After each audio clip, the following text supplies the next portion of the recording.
First line நேயர்களுக்கு வணக்கம். இன்றைக்கி என்ன பார்க்க போகிறோம்னா, மோடியோடைய அடுத்த ட்ராமா, அதாவது கிரிகாலன் ஷோ நம்ம பார்க்க போகிறோம். இந்த கிரிகாலன் ஷோ வந்து ஒரு 10 நாளாக நடக்காமல் இருந்தது. இந்த பில்டப்பு பீலா அங்கங்கே போய் நடிக்கிறது, ஆக்டிங் பண்ணுறது. இடையில வந்து குஜராத்தில் போய் ஒரு குழந்தையை தூக்கி கொஞ்சினார்.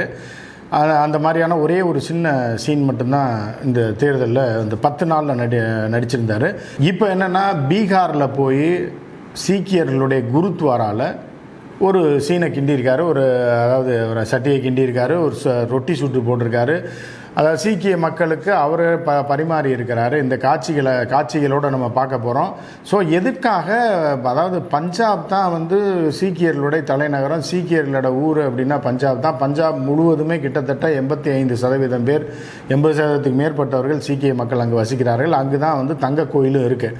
ஆனால் அங்கே போகாமல் பஞ்சாபுக்குள்ளே இது வரைக்கும் பிரச்சாரத்துக்கே போகலை. ஏன்னா மரண பயத்தை ஏற்கனவே காட்டியிருக்காங்க. அதை பற்றி தான் நம்ம பார்க்க போகிறோம். எதுக்காக ஹரியானாவில் போய் அந்த குருத்வாராவில் இவர் ரொட்டி சுட்டார் அப்படின்றத நம்ம பார்க்க போகிறோம். காட்சிகளோட, சிறப்பான காட்சிகளோட, ஜியோட நடிப்பில் கடைசி படம்னு கூட வச்சுக்கலாம். இது இல்லை இன்னொரு 1-2 படத்தில் நடிப்பார், ஒரு 10 நாள் இருக்குல்ல அப்படின்னு நம்ம பார்க்கலாம். இதுதான் வந்து ஹைலைட்டான படம் அவர் நடித்ததில். அதை தான் நம்ம பார்க்க போகிறோம். அதாவது என்ன அப்படின்னு பார்த்தீங்கன்னா, கிட்டத்தட்ட ஒரு 3-4 வருடங்களுக்கு முன்பு போன தேர்தல் முடிந்த கையோடு இவர் என்ன பண்ணார்னா, அங்கே வந்து விவசாயிகள் போராட்டம் நடந்தது. எதுக்காக நடந்தது அப்படின்னு சுருக்கமாக நான் சொல்லிடுறேன். அதாவது என்னென்னா, விவசாயிகளோட விளைபொருட்களுக்கு சரியான கூலியை கொடுக்கணும் அப்படின்றது தான் விவசாயிகளோட நீண்ட நாள கோரிக்கை. ஆனால் இவங்க என்ன பண்ணார் அப்படின்னா, வந்து விவசாயிகளுக்கு எல்லாமே விதையை வந்து யார் கொடுப்பா, விதை அதுக்கான இடுபொருள், அந்த இதில் இப்போ யூரியாவிலேருந்து யார் கொடுப்பாங்க அப்படின்னா அம்பானியோட கம்பெனி, அதானியோட கம்பெனி கொடுக்கும். அதை வாங்கிட்டு இவர்கள் அதை விவசாயம் பண்ணி அவர்கள்ட்டே விற்கணும். அவர்கள் வைக்கிறது தான் விலை. அதுக்கு என்ன பண்ணாங்கன்னா 3 விதமான விலையை ஃபிக்ஸ் பண்ணாங்க. அதாவது நல்லா விளைஞ்சு நெல்மணிகள்லாம் குண்டு குண்டாக இருந்ததுன்னா அதுக்கு ஒரு ரேட்டாக, அதுக்கப்புறம் அது பாதி பொக்கையாக போய் பாதியாக போச்சுன்னா அதுக்கு ஒரு ரேட்டு, இல்லை சாதாரண அரிசியாக அது விளைந்தால் சாதாரண, அதாவது ஒரு நல்ல திடகாத்திரமான விளைபொருளாக இல்லாமல் அது விளைந்தால் அதுக்கு ஒரு ரேட்டுன்னு யார் ஃபிக்ஸ் பண்ணுவாங்கன்னா அம்பானி அதானி ஃபிக்ஸ் பண்ணுவாங்களாம். அவர்கள்ட்ட தான் அவர்கள் விற்க முடியும். ஏன்னா அவர்கள் தான் இவர்களுக்கு விதை கொடுப்பாங்க. வெளியே விதை கிடைக்காது, வெளியே வந்து இடுபொருள் கிடைக்காது, எதுவுமே கிடைக்காது. அவர்கள்ட்ட போய் வரிசையில் நின்று வாங்கிட்டு விலை வச்சு அவர்கள்ட்டே கொடுக்கணும். ஆனால் அந்த விலை வந்து விவசாயி ஃபிக்ஸ் பண்ண முடியாது. இதுக்கு தான் ஒரு மிகப்பெரிய போராட்டம் டெல்லியில் நடந்தது. டெல்லியை அடித்து நொறுக்கி செங்கோட்டை வரைக்கும் உள்ளே புகுந்து மிகப்பெரிய வன்முறையெல்லாம் நடந்தது. நம்ம பார்த்தோம். ஏற்கனவே 1 வருடத்திற்கு மேலாக அந்த போராட்டம் நடைபெற்றது. அதுக்கப்புறம் இந்த சட்டத்தை மோடி அரசாங்கம் வந்ததுக்கப்புறம் முதல்ல வந்து இவர்கள் கொண்டு வந்த சட்டத்தை வாபஸ் வாங்க வைத்தது பஞ்சாப் விவசாயிகள் மற்றும் ஹரியானா ஒட்டிய சில விவசாயிகள். ஸோ இதை தொடர்ந்து மோடி அங்கே போகும்போது என்ன ஆச்சுன்னா, ஒரு பிரிட்ஜில் லாக் பண்ணி மரண பயத்தை காட்டிட்டாங்க. மோடி எஸ்எஸ்ஜி வருது, என்எஸ்ஜி வருது. மோடிக்கு முன்னாடி பாதுகாப்புக்கு எல்லா விதமான வாகனங்களும் போய்கிட்டு இருக்கு. மோடியோடைய கார் வந்து குண்டு துளைக்க முடியாத கார் மட்டும் இல்லாமல் ஏவுகணை வீசினால் கூட அது வெடித்து சிதறாது, உருளுமே தவிர ஒன்றும் ஆகாது அப்படின்ற மாதிரியான ஒரு கார். இந்த ப்ரொடெக்ஷனோட தான் போகிறாரு. ஆனால் அவர் ஒன்று எதிர்பார்க்கல. விவசாயிகள் என்ன பண்ணான்னா, ஊருக்குள்ளே வர விட்டான். ஒரு பாலத்துக்குள்ளே, ஒரு ஆற்று பாலத்துக்கு வர விட்டுட்டு பின்னாடியும் இங்கிலீஷ், அதாவது தமிழ் படத்துலலாம் பார்த்தீங்கன்னா முன்னாடி வில்லனை கதாநாயகனை வர வச்சுட்டு முன்னாடி ஆள் நிற்பாங்க, திரும்பி பார்ப்பான், பின்னாடி வண்டியை திருப்பலான்னு பார்த்தா பின்னாடி ஒரு 500 பேர் நிற்பான். இந்த மாதிரி என்ன பண்ணாங்கன்னா, ஆயிரக்கணக்கான மக்கள் அது முன்னாடி பின்னாடி பிளாக் பண்ணி கிட்டத்தட்ட 2 மணி நேரத்திற்கு மேலாக ஒரு வளர்ந்து வரும் நாடு என்று சொல்லக்கூடிய உலகத்தின் 4வது படைபலம் கொண்ட, அதாவது ஒரு வல்லரசு நாடாக வளர்ந்து வரக்கூடிய ஒரு நாட்டுடைய பிரதமர் என்ன பண்ணாங்கன்னா, ஒரு ஆற்று பாலத்தில் 1 மணி நேரம் மரண பயத்தை காமிச்சு நிற்க வச்சிட்டாங்க. இது உலக அளவில் ஒரு பேசக்கூடிய ஒரு விஷயமாச்சு. இருந்தாலும் அது வந்து மிகப்பெரிய ஒரு தவறு என்று ஜனநாயக ரீதியில் இது மாதிரிலாம் பண்ணியிருக்கக்கூடாது அப்படின்றது இருந்தால் கூட, மோடி உண்மையிலேயே ஆடி போன சம்பவம் இந்த 10 வருஷத்தில் அதுதான் ஒரு ஹைலைட் அப்படின்னு நம்ம பார்க்குறோம். ஸோ இப்படி இருக்கும்போது அதற்கப்புறம் மோடி பஞ்சாப் பக்கமே தலை வைத்தே படுக்கலை, சரியா? ஹரியானா பக்கம் கூட போகல.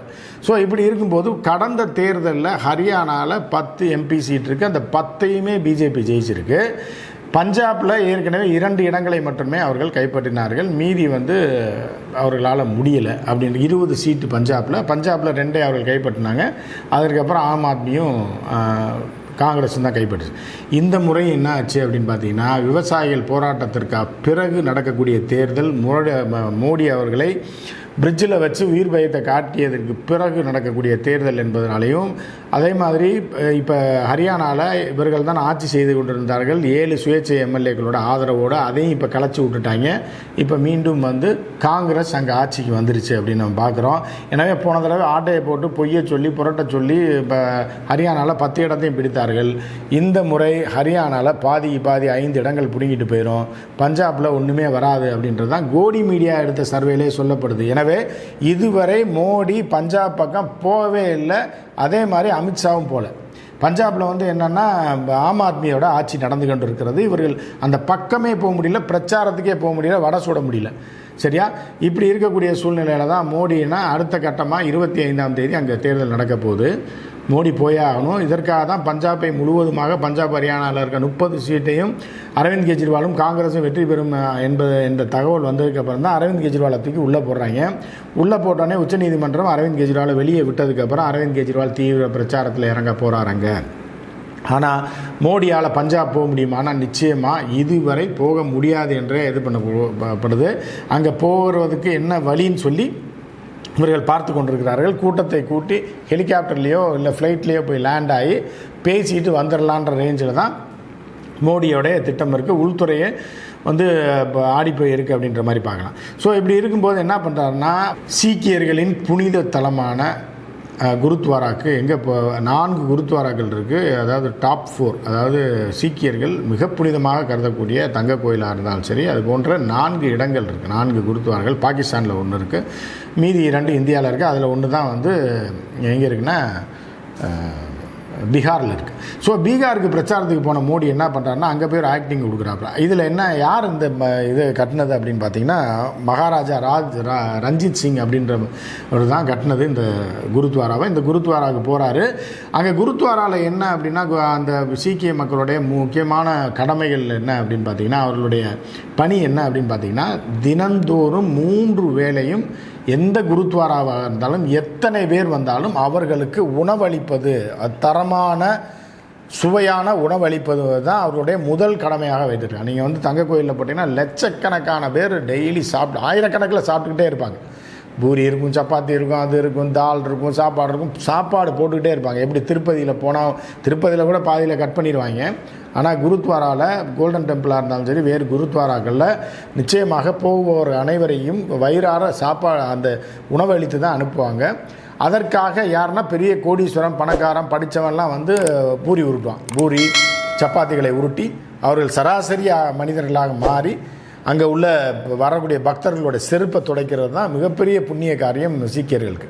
அதுக்கப்புறம் உணவு சமைத்து அவர்களே பரிமாறுறது, அவர்கள் சாப்பிட்ட தட்டை கழுவுறது, பக்தர்கள் சாப்பிட்ட தட்டை கழுவணும், அந்த பாயை எடுத்து வைக்கணும், விரிக்கணும், பரிமாறணும், அவர்கள் திருப்திகரமாக அவர்களை சாப்பிட வைக்கிறது 2வது புனித கடமையாக கருதப்படுகிறது.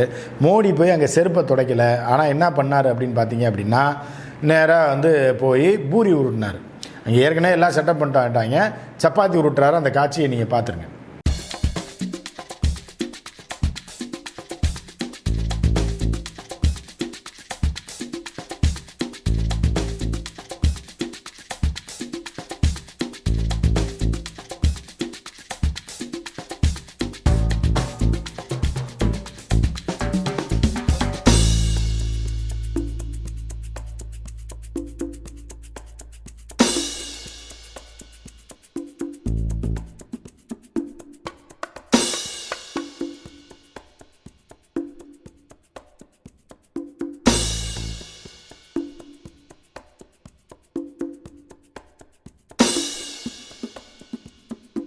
பார்த்தீங்களா எவ்வளோ பில்டப்னு? சப்பாத்தி உருட்டுறாரு, வெறும் அண்டாவை போட்டு கரண்டி வச்சு கிண்ணதை நீங்கள் பார்த்தீங்க.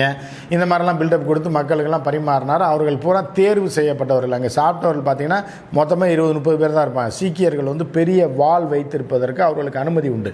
எனவே அதை யாரையும் வாழை பிடுங்கி வச்சுட்டு என்ன எஸ்எஸ்ஜி என்எஸ்ஜி போனாலும், பிரைம் மினிஸ்டரே வந்தாலும் அந்த வாழெல்லாம் பிடுங்கி வைக்க முடியாது, வச்சுட்டு பாதுகாப்பு கருதி பண்ணுறோம்லாம் சொல்ல முடியாது. ஒவ்வொரு சீக்கியரும் இடுப்பில் ஒரு சிறிய கத்தியவோ இல்லை பெரிய வாழையோ வச்சுருப்பாங்க. நீங்கள் அதை வீடியோ வீடியோவில் பார்த்தாலே தெரியும். அதை நான் திருப்பி அந்த காட்சியில் போடுறேன்.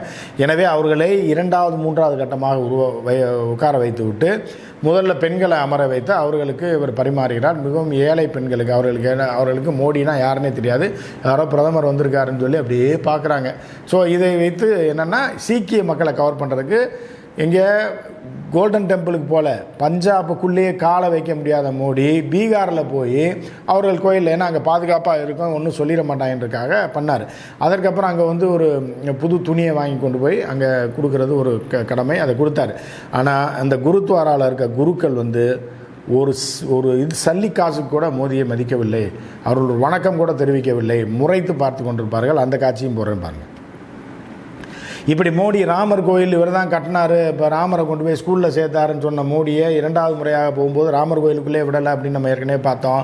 இங்கே குருத்வாராவுக்கு போனால் குருத்வாராவில் உள்ள குருமார்கள் வந்து கத்தியோடு நிற்கிறாங்க பாருங்கள். அவர்கள் வந்து மோடியை ஒரு பிரதமர் என்பதற்கு அவர்களும் வணக்கம் சொல்லவில்லை, ஒரு ஸ்மைல், அதாவது ஒரு புன்னகையை கூட அவர்கள் உதிர்க்கவில்லை. ஸோ இப்படி தான் அவருக்கு அங்கே வரவேற்பு இருந்தது. எனவே ஒட்டுமொத்தமாக பஞ்சாபில் உள்ள 20 சீட்டும் ஹரியானாவில் உள்ள 10 சீட்டு மொத்தம் 30 சீட்டில் 25 சீட்டு மோடிக்கு போயிடும்.